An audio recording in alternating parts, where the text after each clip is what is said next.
আসসালামু আলাইকুম, সবাইকে ক্যাম্পের ভ্রমণে স্বাগতম। ক্যাম্প মানে সার্টিফাইড অ্যাপারেল ম্যানেজমেন্ট প্রফেশনাল।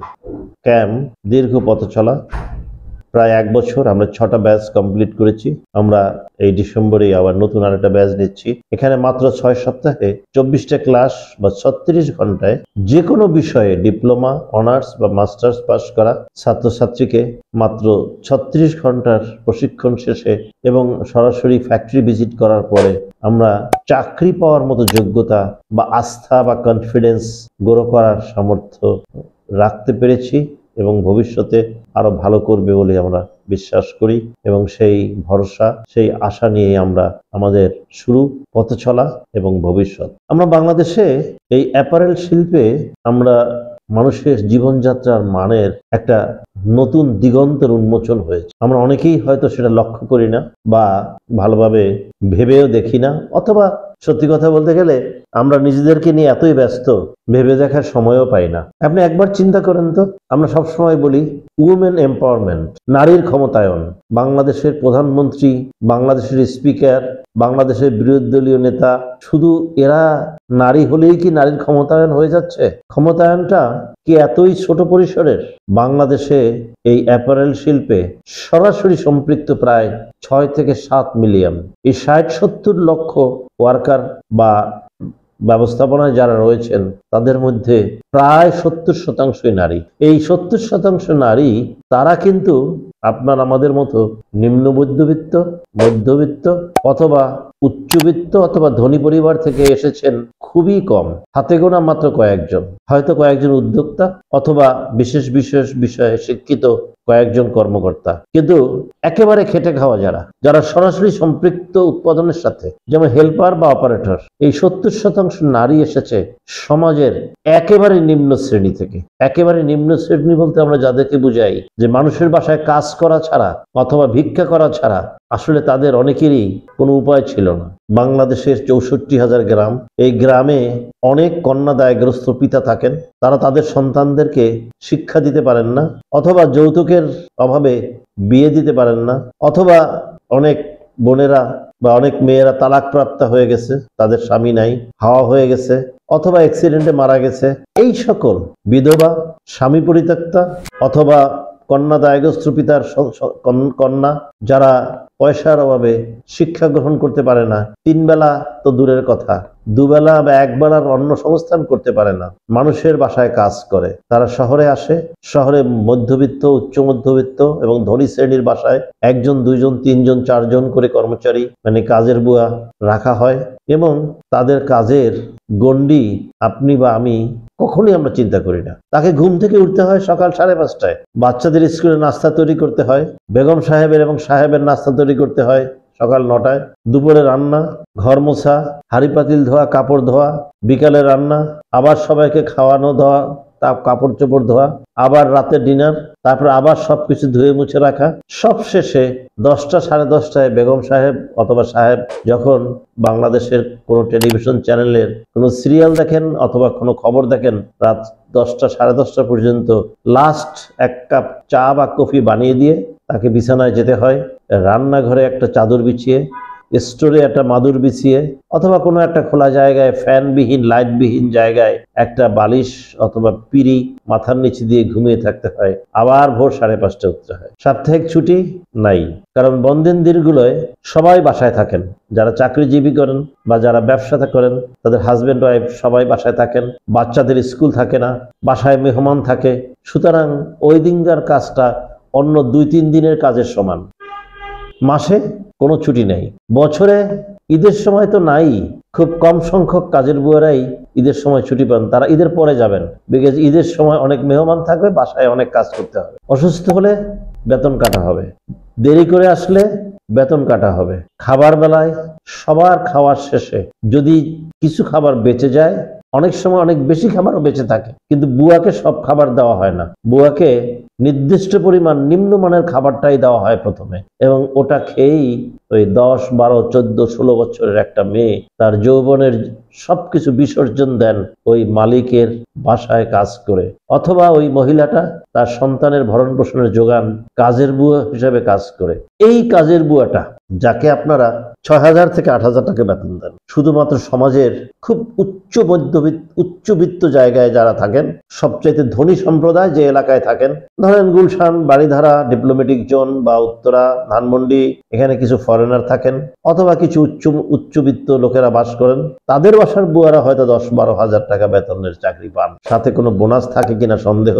আর ওভারটাইম তো নাই, পুরো ফিক্স প্যাকেজ, সকাল 5:30 থেকে রাত্র 11টা পর্যন্ত, এবং মাসে 30 দিন কাজ করার পরে ওই 6-7 হাজার টাকা বেতন। অথবা যারা খুব সৌভাগ্যবান কাজের বুয়া, তারা হয়তো 10 থেকে 15 হাজার টাকা বেতন পান। এই কাজের বুয়াটাকেই বাংলাদেশে অ্যাপারেল শিল্পে ঢুকানো হয়। যেদিন ঢোকে এখনকার বেতন অনুসারে 12,500 টাকা তার বেতন, মানে মাসের শেষে সে 19,000 থেকে 20,000 টাকা ক্যাশ বাসায় নিয়ে যেতে পারবে। সকাল 8টা বাজার 1 মিনিট আগেও তার মেশিনটা চালানো শুরু হয় না। 1টা থেকে 2টা পর্যন্ত সব মেশিন বন্ধ। লাঞ্চ এবং বিরতি, উনি লাঞ্চ করেন, নামাজ পড়েন, বিরতি নেন, রেস্ট নেন, তারপর আবার 2টা থেকে কাজ শুরু হয়। বিকাল 5টার পর থেকে যদি কাজ করতে হয়, ওভারটাইম শুরু হয়ে যায়। ওভারটাইম মানে নর্মাল আওয়ারের চাইতে বেসিকের ডাবল, এবং সেটাও অনির্দিষ্টকালের জন্য সারা রাত ব্যাপী করার কোনো উপায় নাই। 2 থেকে 3 ঘন্টা বাইরে দেওয়ার নিয়ম থাকে। মাসে 60 ঘন্টার বেশি ওভারটাইম করা যাবে না। সুতরাং তারা সেইভাবেই কাজ করে। মাসে 7 দিনের পরে 1 দিন তাকে ছুটি দিতেই হবে, না দিলে কম্পেনসেট দিতে হবে, এক্সট্রা বেতন দিতে হবে। অসুস্থ হলে সে সিক লিভ পাবে, বা জরুরি কোনো প্রয়োজনে সে ক্যাজুয়াল লিভ পাবে। বাচ্চা হবে সে ম্যাটারনিটি লিভ পাবে। বিনা কাজে অফিসে না এসে বাচ্চার জন্য সে মাতৃত্বকালীন ভাতা, সেটা তার এন্টাইটেল, তাকে দেওয়া হয়, তাকে দিতে বাধ্য। কমপ্লায়েন্স ফ্যাক্টরিগুলো সেটা করে থাকেন। তাহলে আপনি যাকে কাজের বুয়া বানাচ্ছেন, একজন অ্যাপারেল শিল্প তাকে চাকরি দিচ্ছেন।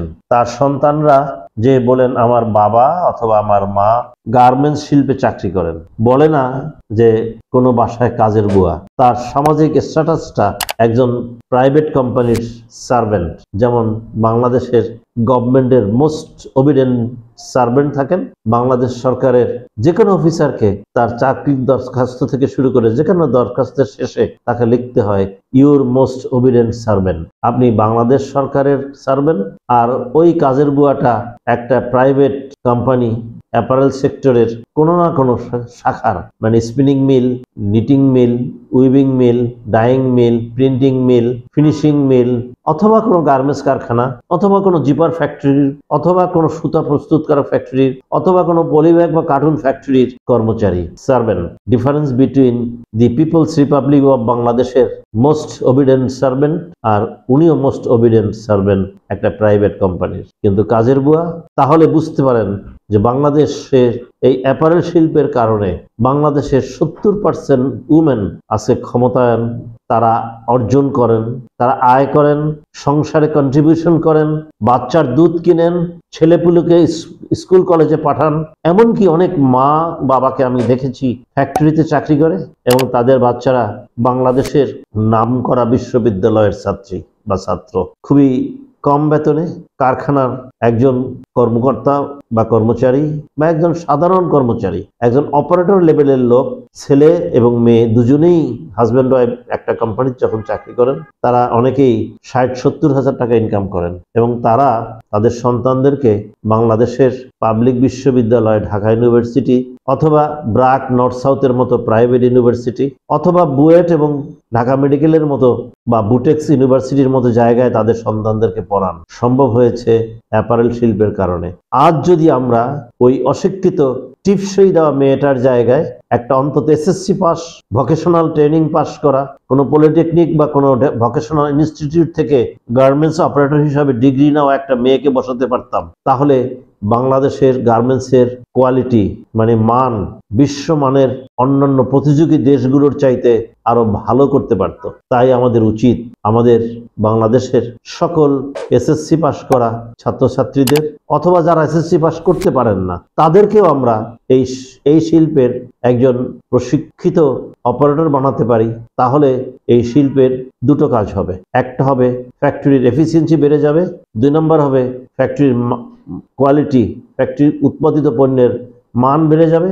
সর্বশেষ যেটা হবে সেটা হবে ফ্যাক্টরিতে ওয়েস্টেজ কমে যাবে। এবং এই কাজগুলো করতে হলে আমাদের দেশের শিক্ষিত সম্প্রদায়কে এই শিল্পের সাথে সম্পৃক্ত করতে হবে এবং ক্যাম্প সেই কাজটি করে থাকেন। মাত্র 6 সপ্তাহে 36 ঘন্টায় যে কোনো বিষয় ডিপ্লোমা, অনার্স অথবা মাস্টার্সকে এই অ্যাপারেল শিল্পে কাজ করার মতো অভিজ্ঞতা প্রশিক্ষণ দিয়ে তার ভিতরে কনফিডেন্স, কারেজ তৈরি করেন। সে নিজেকে অন্তত বিশ্বাস করেন যে আমিও এই কাজটা করতে পারবো। ফলে তার দেশের ওই সংস্থার সর্বোপরি এই বাঙালি জাতির উন্নতির জন্য ক্যাম্প একটা বড় ভূমিকা রাখছে। তাই আসুন আমরা সবাই মিলে ক্যাম্পের মাধ্যমে আমরা আমাদের অ্যাপারেল শিল্পের এই চ্যালেঞ্জগুলো মোকাবেলার জন্য শিক্ষিত সম্প্রদায়কে প্রশিক্ষিত করি এবং এই শিল্পের সাথে যুক্ত করি। ধন্যবাদ সবাইকে।